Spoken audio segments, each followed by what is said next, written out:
After the success of the iPhone 12 series, Apple is all gearing up for their upcoming Apple iPhone 13 series. And we are all excited to see what new the Apple will bring in its iPhone 13 series. According to a recent report from popular Apple analyst Ming Chi, the company will make significant changes to its 2022 iPhones. There will be lens changes as well as changes in the supply chain of suppliers such as Largan.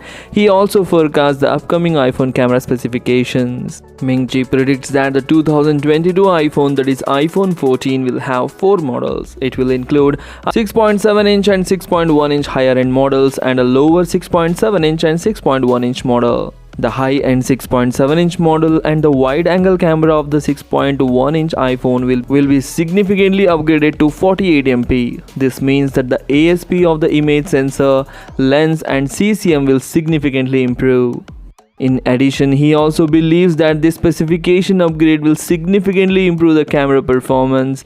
Furthermore, it will promote augmented reality technology with Apple to provide a better augmented reality experience.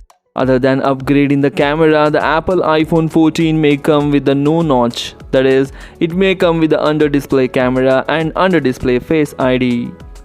So these are all the things we know so far about the upcoming iPhone series. If you like the video, please hit the like button, do share this video among your friends and don't forget to subscribe my channel. Thanks for watching, take care, bye bye.